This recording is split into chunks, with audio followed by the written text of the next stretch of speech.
Welcome to the HerHealth podcast, transforming health for women and girls at risk, where we empower women and girls to take charge of their health and well-being. Join us as we shine a spotlight on issues affecting women and girls' health and explore ways to create positive change. Get ready to be inspired and empowered as we discuss health, advocacy, and empowerment for women and girls at risk.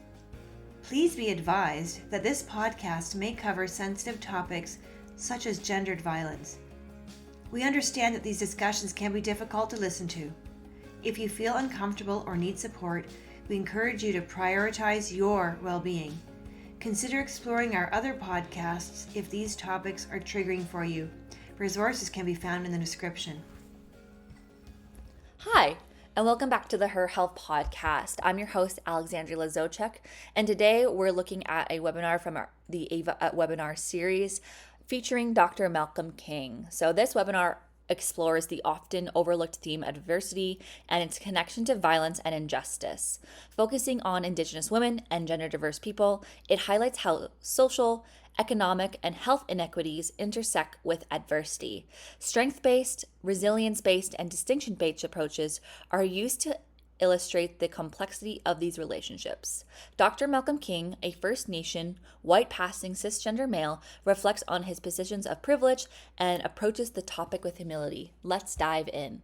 I am certainly very happy to be part of Webinar Wednesdays, and I realize what I'm about to present may be a little bit different than a lot of what you've heard, just because it comes from the perspective of a male researcher who has lived in a privileged position. You may not necessarily think of me as privileged since I grew up on an Indian reserve, but I grew up on an Indian reserve with a European mother and a First Nations father and a stable family. And I will talk more about determinants of health, but I think you can already appreciate that that's different than a lot of my Indigenous colleagues who did not have that good fortune to grow up in stable environments or the benefit of First Nations and European cultures both. So please go ahead with two more slides, Jason. And the next one. Yeah, so as I said, I had the privilege not only of growing up in my own home territory, but I currently live there. After 50 years of living in other parts of Canada, I was able to move back to Mississaugas of the Credit First Nation during COVID, and I lived there and worked mostly virtually on Treaty 6 territory in the homeland of Métis in what has become Saskatoon.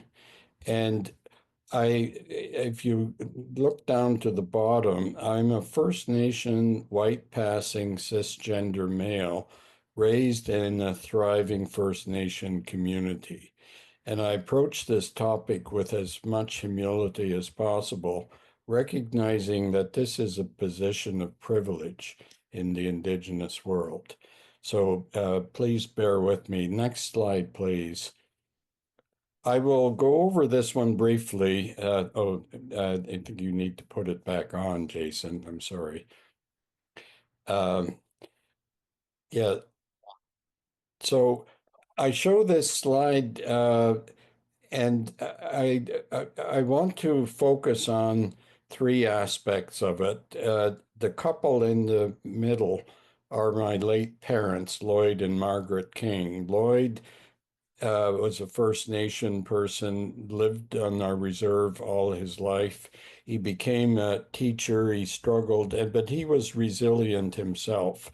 He was one of the first First Nations people living on a reserve to go to university back in the 1950s. And he was doing so under the Indian Act at the time, which threatened him with essentially expulsion from our reserve if he did so. But he persisted and got permission. My mother, Margaret, came from Switzerland at the end of for the Second World War, met my father and lived out her life on our reserve. If you look at the upper left corner, you'll see that we go back to generations past, and that is my great-great-grandfather, Chief George King, who was the last of our traditional chiefs in the 19th century and the first elected chief. So he really represented that transition from our traditional way of life to modern times, if you like. And then if you look over to the right, we look forward generations, and these are my two granddaughters who live in England. They're very blonde, as you can see, but they also have First Nation status and privilege through my daughter who lives in England. Next slide, please.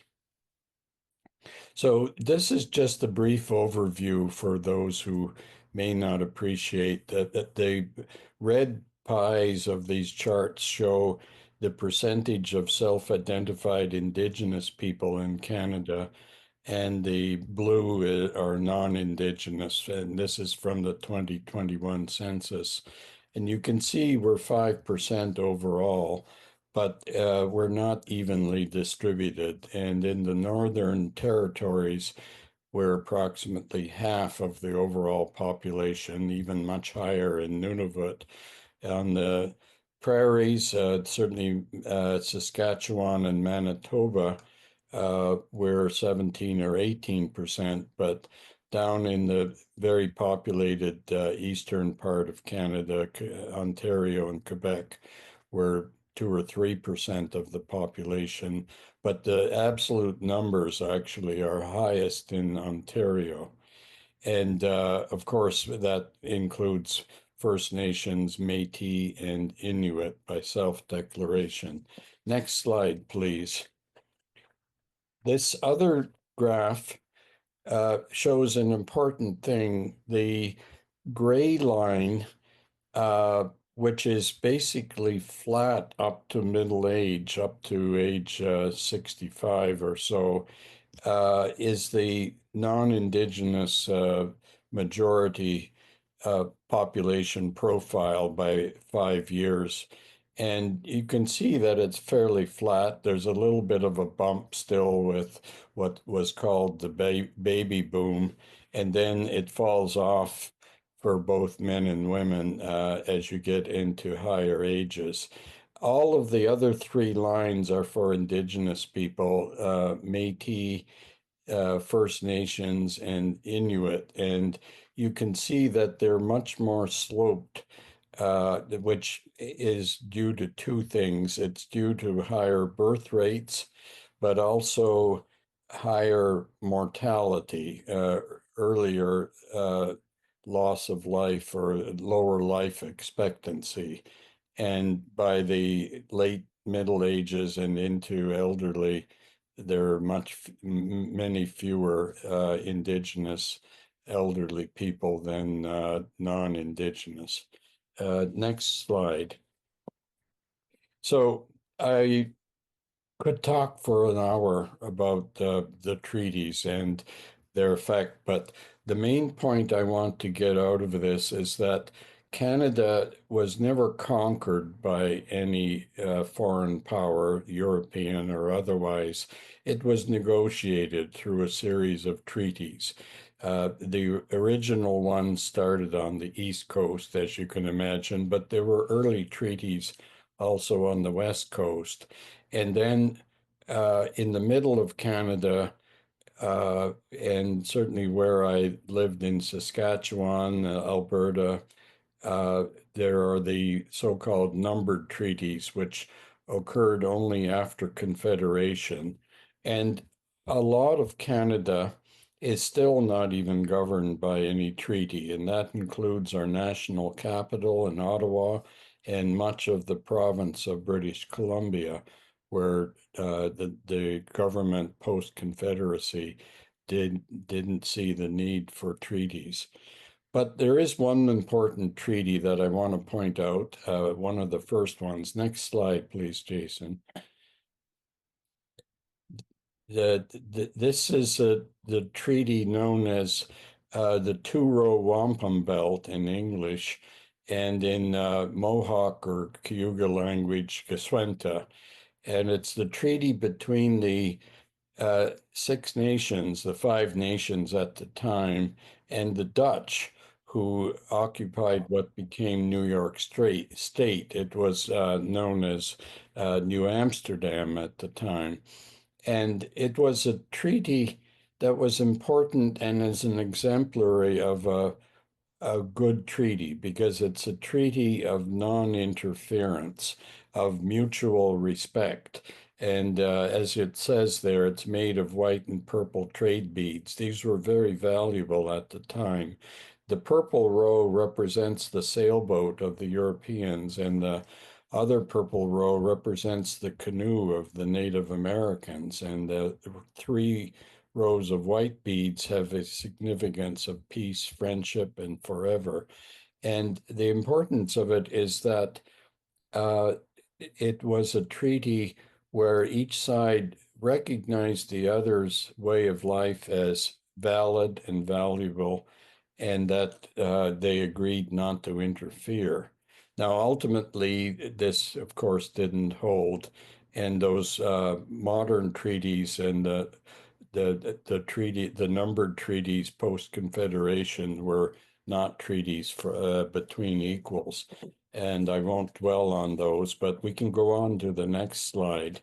I'm showing a few highlights of what would be normally, I guess, a 2 or 3 hour webinar. But the Indian Act followed shortly after Confederation in 1876, so 9 years later. And it's still in existence, although it's been modified a number of times. But it defines, it's the government who decides who is recognized as a status Indian, not First Nations themselves. It outlines the rules that govern our reserves. And originally, Indians were considered minors in law. And this went on right up until 1961. And I was born, I can remember uh, this. My father was in his 40s by then, and until 1961, he was considered a minor in law, and he needed official permission to leave the reserve or return. This was relaxed after the 1930s, but this actually served as the model for South Africa, who developed their own pass system, which is famous, I guess, but that really came from Canada. My father and his brothers during the 1930s had to apply and carry a pass in order to leave the reserve to work. There are many other policies, and in particular of interest is the gender discrimination. So until 1985, there was gender discrimination. So when a First Nation woman, when an Indian woman, as they're known, married a non-Indian, a non-Indigenous person, they lost their status. And my father's sisters all lost their status when they married white men, whereas my father not only kept his status by marrying a white woman, my mother, who was Swiss, she gained status as a First Nation, even though she had never been in Canada, hadn't grown up in Canada. And it was a gross discrimination that went on until 1985. So it affected whole families. Half of my family of 30 cousins had status when they were growing up. The other half did not. Many of them subsequently got status back after 1985, but they were adults by then. There was the residential school system, and I'll say more about that. There were bans on religious ceremonies, and that then brings back the Kashwenta, the Tura Wampum. Why wasn't there respect for the indigenous ways of life? And so that's an important thing. There were restrictions on education. My father wasn't allowed to go to university until the mid 1950s, and only then by special permission. We didn't have the right to counsel and no lawyers, and therefore any negotiations were totally one-sided. And the Indian agent was the only person who was considered an adult on our reserve. Next slide. So there's lots to be said about the Indian residential schools, and I won't go into it. I'm sure you probably all know a lot about them. But in 1920, so that's not so long ago, uh, it became mandatory for every Indian child 7 to 16 years. But in fact, even children as young as 4 or 5 were taken away from their families to attend Indian residential schools. And in these schools, they generally lost their language unless they had a way of keeping it in the summers. And many of them never returned even. The disease, tuberculosis in particular, was very prevalent in these overcrowded conditions. Next slide, please. So the the residential schools did start to die down in the 1960s, although some of them went on until 1996. But another phenomenon took over in the 60s, and that was with funding transfer agreements. The federal government uh, obliged the provinces to take over child welfare on reserves, and they weren't capable of it.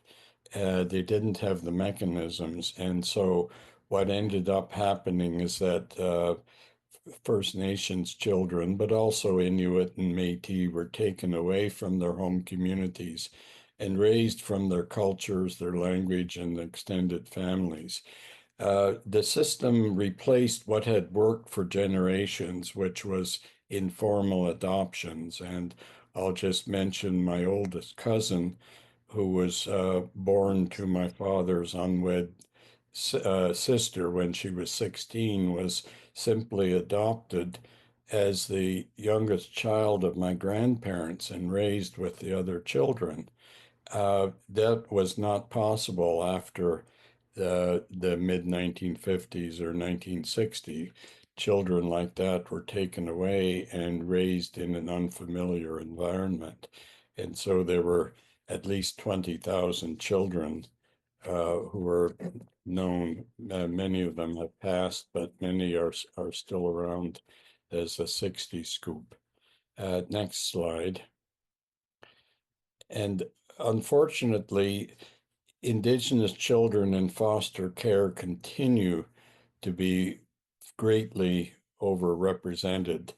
And you can see this statistic from the 2016 census that basically half, a little bit more than half, 52% of children in foster care under age 14 are Indigenous in Canada, yet only 7.7% of all children under that age are Indigenous. So that's a gross overrepresentation.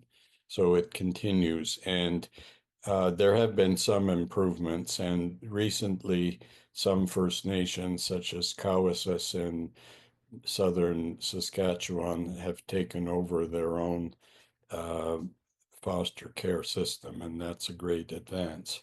Next slide, please. So the final bit of this negative, and this is all negative, and I understand that, Indigenous people have been vastly overrepresented in the criminal justice system. And for men, uh, it's approximately 7 times the incarceration rate, or maybe not even quite that much. But it's a big thing even for men. But for women, the overrepresentation of Indigenous women in custody is even much greater, not numerically, but percentage-wise. So basically, uh, Indigenous women represent 42% of female custody admissions in provincial, territorial, and 40% in federal. And youth, of course, are also unfortunately overrepresented, and particularly female youth. The next slide, in a way, shows it graphically. So here we were cruising along, at least in a minority position, until 2020. And then what happened in 2020? Well, it was COVID. So government policy said, let's release lower risk uh, prisoners.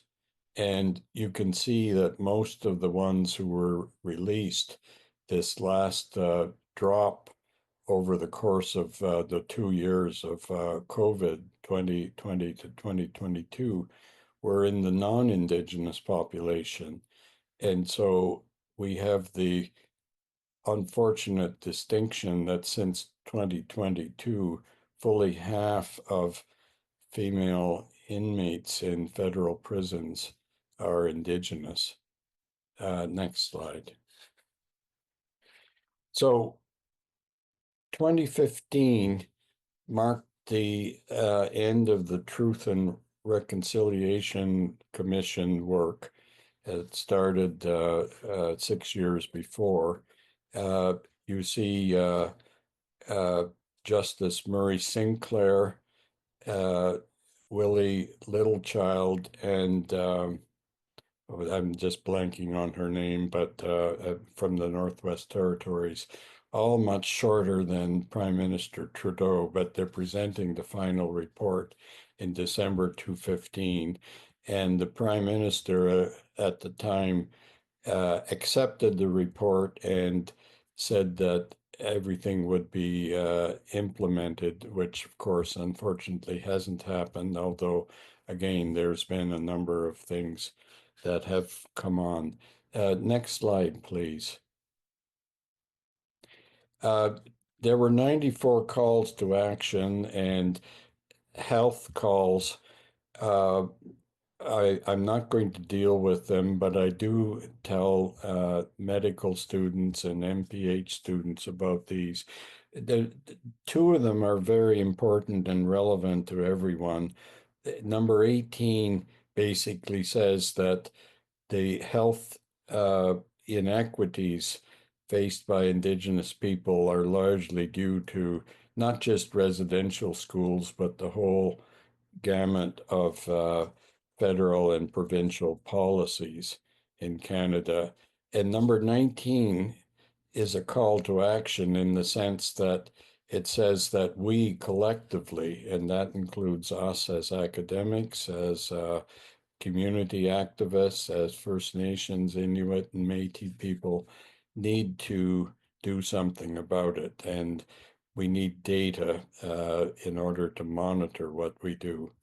I'll just mention number 94 actually was brought to my attention just a couple of days ago because it's to teach our new citizens, the people who are granted citizenship in Canada, about treaties and honoring them. And I have to say that our new citizens in Canada are probably more aware of their obligations as Canadians than native-born Canadians. And so that's something that we still need to work on. Next slide, please. So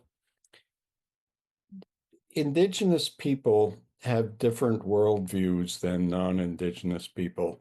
And there are many Indigenous worldviews, probably as many as there are groups of Indigenous people in the world. But there are some commonalities that are important. And one of the most important is that we hold this critical bond to land and to nature.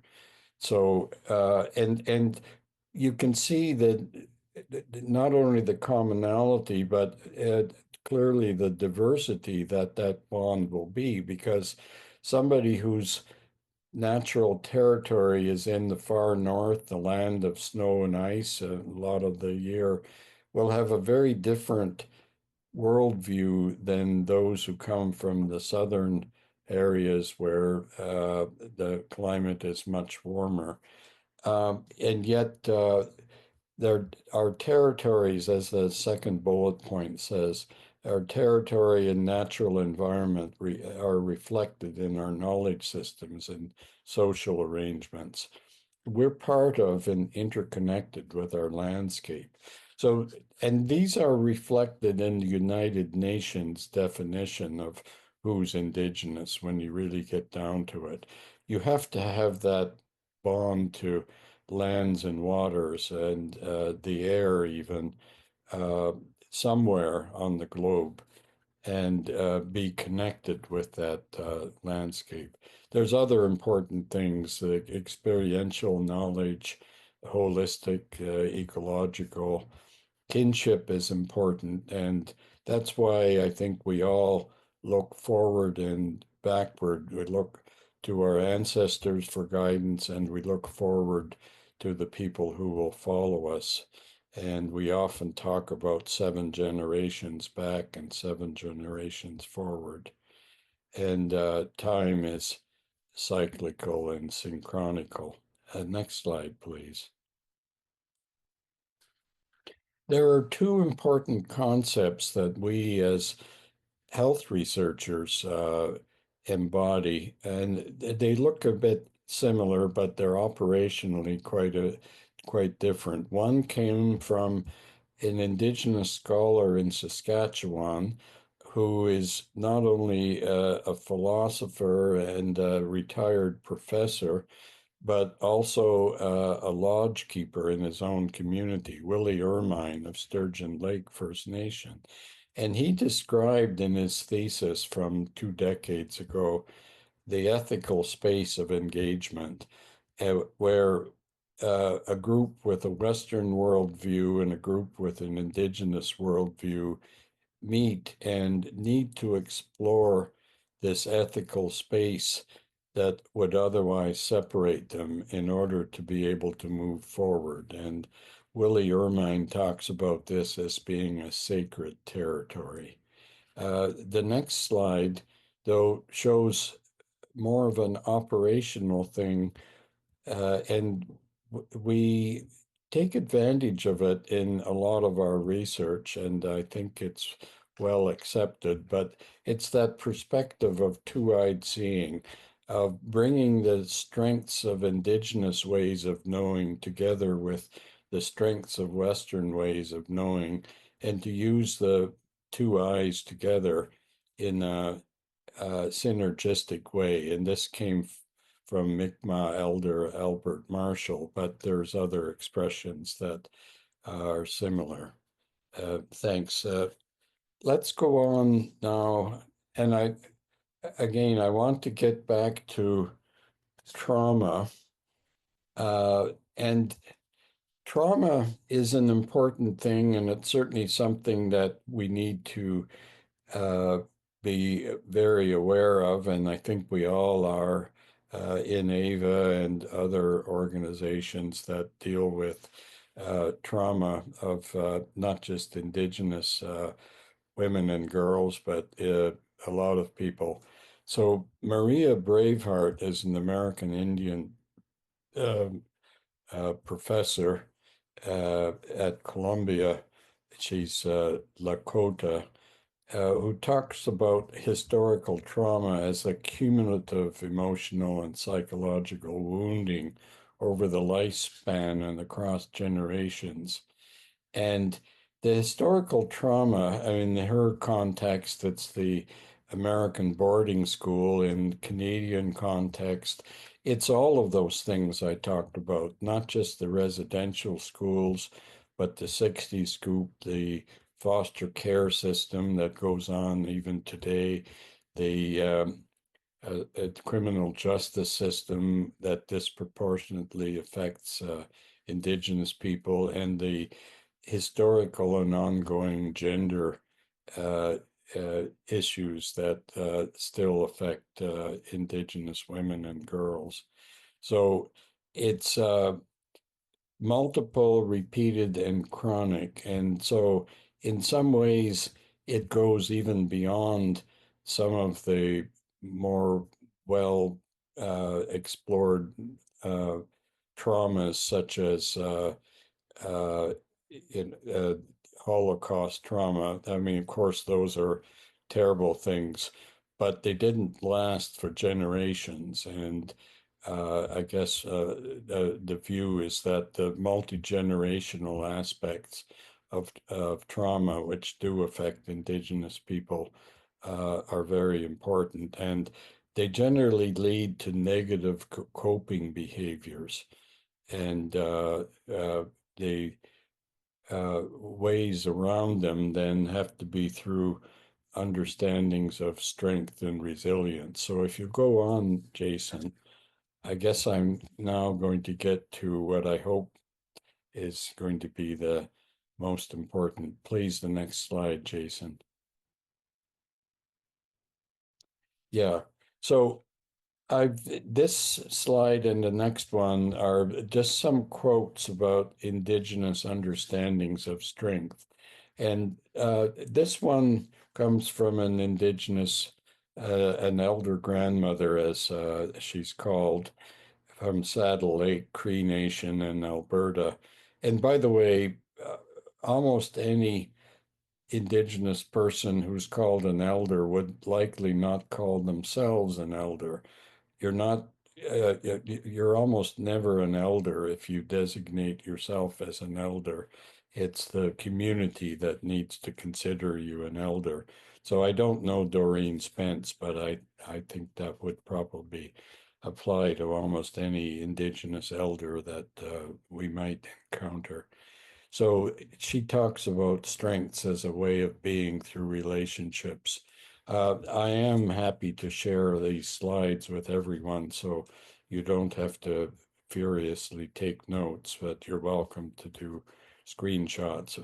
Anyway, she finishes with, there's a rich legacy of strengths that continues today, and strengths are not a list of things to achieve. They're based on their natural laws on how we need to live in a good way. Next slide, please. This quote comes from a Blackfoot elder from Siksika, which is just east of Calgary. And he talks about the strengths in our actions, looking, listening, and learning. And you'll hear that often from Indigenous people. It's very important that we look and we listen before we learn, and ultimately, certainly before we act. We need to observe, and that was our traditional way of learning, by looking and listening. And then the observation, the actions came later. And the strengths are the good actions of how we live and treat each other. And he goes on to talk about our responsibilities to teach this to the young people. So we need to listen, especially to the old ones, and to pass on that knowledge that we gain to the next generation. Next slide, please. This slide and the next one talks about resilience. And again, resilience is very important, and there's a lot written about this, but the middle paragraph, in a way, is important, that Indigenous resilience starts in the land. The land provides Indigenous people with sustenance, protection, community interaction spaces, and spiritual health. So you'll hear a lot about land-based healing, land-based learning for education, and these are very important things. And some of our most successful healing programs these days are ones that take place out on the land. And for many Indigenous people, it's a reconnection with that land because they may have had that connection broken by the past history. Next slide, please. So this goes on. Caring for the land involves a profound land-based knowledge to understand the cycles of nature. I am still learning about land. I did learn as a child from my father, who learned from his father, who learned from his grandfather, and so on. But uh, many of our Indigenous people didn't have this growing up, and therefore we need to help them regain this knowledge and regain this resilient sense that's important.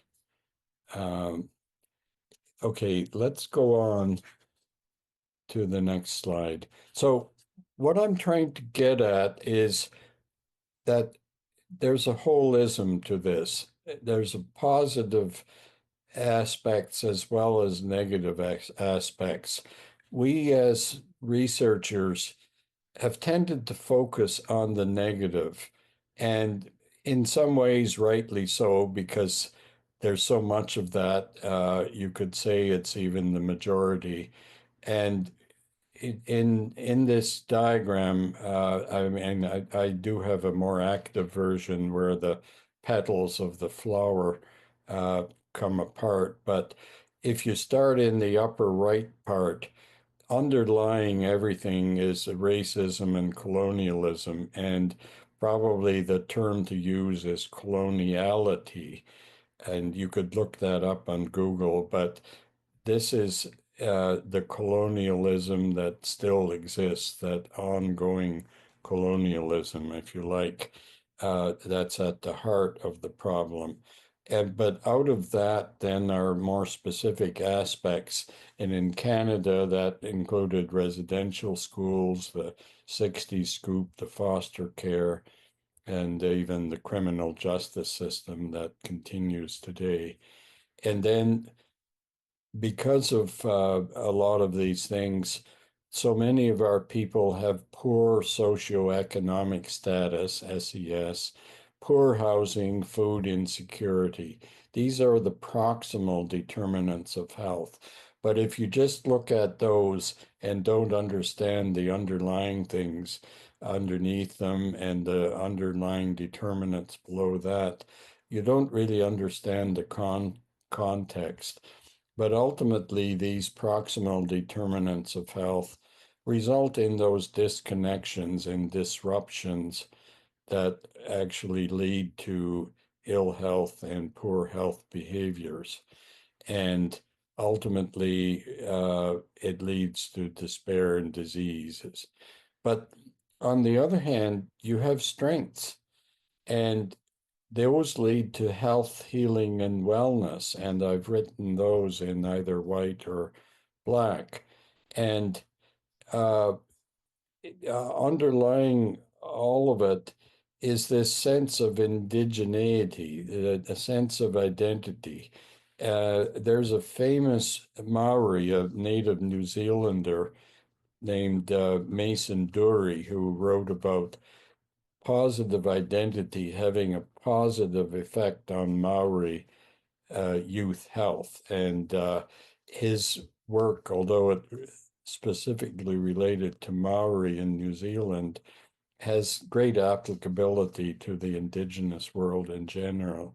And a lot of the successful healing, the preventive health deals with instilling a positive identity in our Indigenous youth. It's important that sense of self-determination be there. We need those relationships with the past and relationships with the future, the connections with elders and with youth, and this cultural connectivity that are all important to positive health, healing, and wellness. Next slide. So you've probably seen pictures like this. This is the American version, which, as far as I understand, came earlier, and I won't spend a lot of, but essentially it's a power wheel, and people at the middle are generally people who are looking like me. Well, they're not generally Indigenous Americans. They're white middle-class Americans, male, and you can see that uh, no matter which direction you go to more vulnerable people, disabled, poor, othered, sheltered, homeless, people with poor access. But it's all one directional out from the center. The center is the position of power. And so let's go on to the next one, because this is the Canadian version. And I think you've probably all seen this. It doesn't apply just to Indigenous people. You can see that there's an Indigenous component in the upper right of this, starting uh, with colonizers, if you like, going to Indigenous people who are connected to their communities, and then Indigenous people who are disconnected.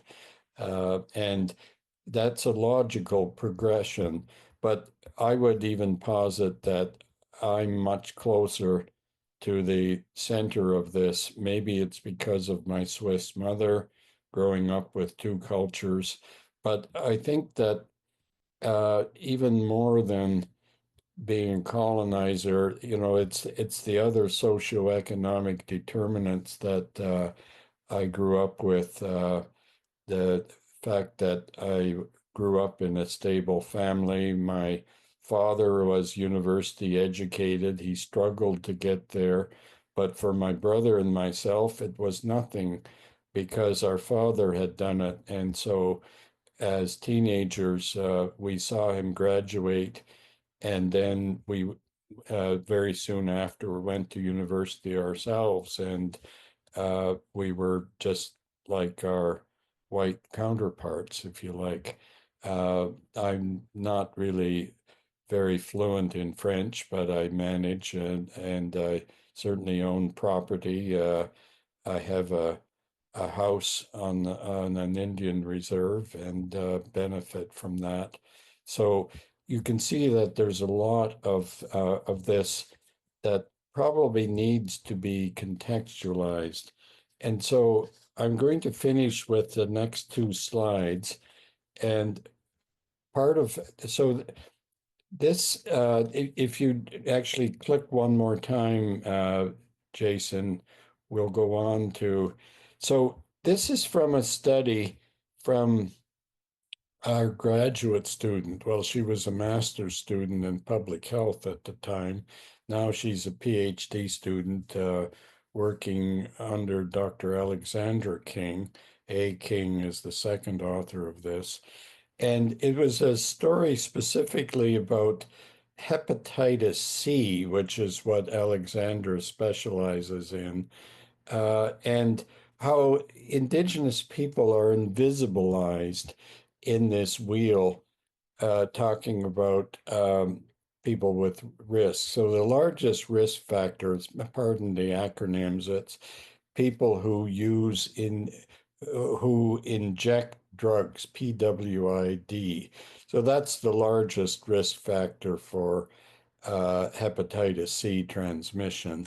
Of course, it affects people in prisons because they don't have access to safe ways to inject drugs, and they go ahead and do it anyway. And Hep C is rampant in our prisons, but also in our streets. You have youth, you've got men who have sex with men. It's not actually that important a vector for Hep C. It's much more important for HIV. Inmates, it might look that it's less important than the larger group of people who inject drugs, but you consider that there's a much smaller denominator here of people who are actually incarcerated at any given time. But none of these statistics actually incorporated Indigenous people. They weren't divided. But if you looked overall at the population of these various categories, collectively, about a third of the whole, I'm not sure if this is really a third, but it's a large percentage actually were Indigenous or are Indigenous. And the message is that you need to examine Indigenous people as their own unit in any of these categorizations. You can't because Indigenous people are in all of these categories, and if you separate them out this way on the left, you're missing out on an important aspect. Anyway, if you go on to the last slide, I'll spend a few minutes at this because uh, this is, in a way, it's a complicated slide, but it talks about resilient strategies, and it's resilient strategies for wellness and healing. So this is what I was talking about with that flower diagram from a few slides ago. At the base of all of the issues are issues around colonization or coloniality that have ultimately led to things in Canada, the Indian Act, the residential schools, the 60 scoop. These cause biologic reactions, stress pathways, and Maria Braveheart in her research talks about these. Uh, these are real things. We know it from studies in rats. They're well known. If you expose pregnant rats to stresses of almost any kind, it affects their offspring even more than it affects them. But of course, we can't do these studies in humans, and we wouldn't, but we know that that's true. And certainly from an Indigenous point of view, and I think in a lot of other views, it's not just physical responses and mental responses, but emotional and spiritual. These stress biologic reactions cause spiritual wounds, emotional wounds, physical responses that then lead to negative coping. And that includes things like drug use, alcohol use, but also disengagement and even metabolic syndrome, the precursors of diabetes. And ultimately, you have end manifestations, addiction, suicide, chronic diseases. And I've shown this as a great downward uh, descent, a downward spiral of increasing magnitude. I didn't attempt to show error bars on this, but there probably would be error bars of this nature. And so I'm not being excessively critical. I hope I'm not of these uh, uh, wellness wheels approaches because it does represent the majority. The healthy majority uh, are the ones they're talking about, and the people who are more displaced, less engaged, and so on are down here near the bottom. But there are ways out of this downward spiral, and for people who are already in it, there are recovery initiatives. And I've mentioned some of them, and it's really a two-eyed approach to healing. There's Western ways, pharmaceuticals, counseling. Well, counseling can be both Indigenous or Western, or maybe a combination. But there's culture-based healing and land-based healing. And these are very important recovery initiatives. But we should also remember that there are resilient strategies. And these are very important for keeping our people healthy by preventing this downward spiral or keep it from happening too much. And they include connecting with land and culture through ceremony and spirituality, supporting positive identity. And I think that there are parallels for many cultures, not just Indigenous, in having a positive identity, knowing who you are, and achieving and maintaining this holistic wellness. And finally, there's a role for all of us in here, including the white male people at the middle of these diagrams. We need to all take a part in societal reshaping. We need to support uh, addressing the inequities, the societal inequities that lead to poor health determinants, the reconciliation, and so on. So with that, I would like to end. I thank you for your attention, and I appreciate the opportunity. Miigwech. Thanks for joining us on the HerHealth podcast, transforming health for women and girls at risk. Remember, your health matters, and together we can make a difference. Until next time, remember to prioritize your health and well-being. For more resources and support on issues affecting girls, women, and gender-diverse people, visit our website at avatraining.ca. This is Dr. Nicole Letourneau. Thank you for listening.